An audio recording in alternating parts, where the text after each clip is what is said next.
کیا تمہیں نظر نہیں آتا کیا ہونے والا ہے؟ یا تم جان بوجھ کے اندھے بہرے بنے بیٹھے ہو؟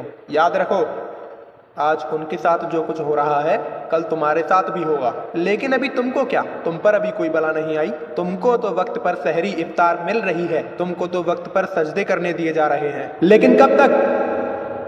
کیا لگتا ہے صرف نماز اور روزے کی دم پر تم لوگ بچ جاؤ گے؟ یاد رکھنا، اللہ ہر چیز کا حساب دیکھ رہا ہے۔ کس طرح جب فلسطین تباہ ہو رہا تھا تم لوگ اپنی عید کی خریداری میں کتنے مصروف تھے، کبھی ہمت نہیں کی اپنے روزے اور نمازوں کے ثواب کے بجائے ان کے لیے آسانی طلب کرنے اللہ سے؟ کیا کبھی 1000 روپے کا صدقہ نکالا ان کے لیے اپنے گھروں سے؟ کیا کبھی رات میں سوتے وقت ایک دفعہ بھی دعا کی اللہ سے کہ یا اللہ ان پر آسانی کر دے، چاہے تو مجھ پر سختی کر دے؟ نہیں، کیونکہ تم تو راتوں میں اپنے حرام ریلیشن شپ میں بڑے خوش ہو۔ کیا ہوگا جب اس فلسطین کے بچے نے اپنی آواز بلند کی کہ اس کے ماں باپ بم دھماکوں کے تلے شہید ہو گئے تھے اور یہ سبھی مسلمان گدھے گھوڑوں کی نیند سو رہے تھے، تو کیا جواب دو گے اللہ کو؟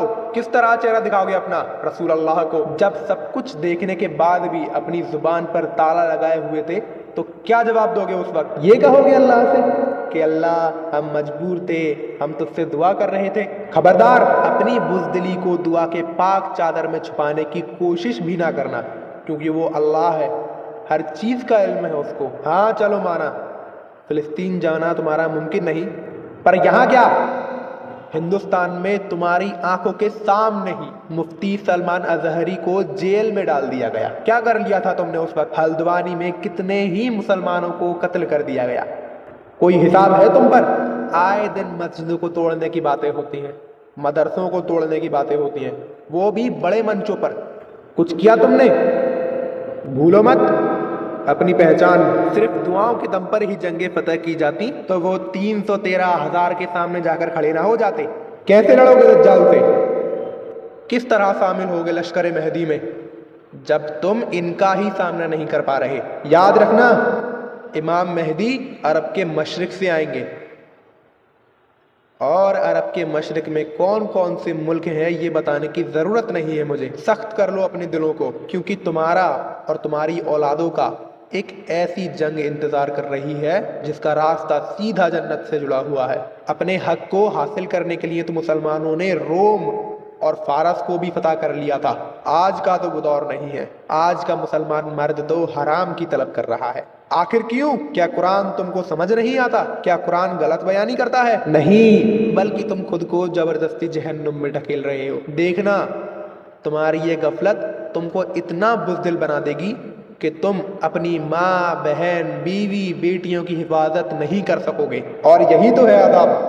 ہر جگہ تم کو ناموسی رسوائی مل رہی ہے، ہر کوئی بچے سے بچہ تمہارے اسلام پر، تم پر انگلی اٹھا دیتا ہے۔ کیا وجہ ہے اس کی؟ یہی کہ تم بزدل ہو، اللہ سے حرام چیزوں کی دعائیں تو خوب تہجد میں مانگتے ہو، نامحرموں سے اس طرح تعلقات بناتے ہو جیسے کہ وہ تمہاری خود کی ہوں۔ نامحرموں سے تعلقات کی بات جائز ہے، یہ بات تو میرے آقا نے ایک دفعہ بھی نہیں کہا اپنی زندگی میں، تو پھر تم کیوں اس طرف اپنے قدم بڑھاتے ہو؟ آج وقت ہے، اس جنگ کے لیے تیار کر لو خود کو، کیونکہ وقت تمہارا انتظار رتی بھر بھی نہیں کرے گا، اور موت کا کوئی بھروسہ نہیں۔ ہندوستان میں پہلے بھی CAA لایا گیا تھا، کووڈ سے پہلے، بس فرق اتنا تھا کہ اس کا نام NRC تھا، اور تب خوب مسلمان عورتوں نے اس کا جم کر وروଧ کیا۔ پر اب کیا، یہ چیز پھر سے آ گئی، اب تم کو تمہارے ہی ملک میں قید کر دیا جائے گا، وہی ملک جس کو آزاد کرانے کے لیے تمہارے باپ داداؤں نے انگریزوں کی گولیاں اپنے سینوں پر کھائی تھیں،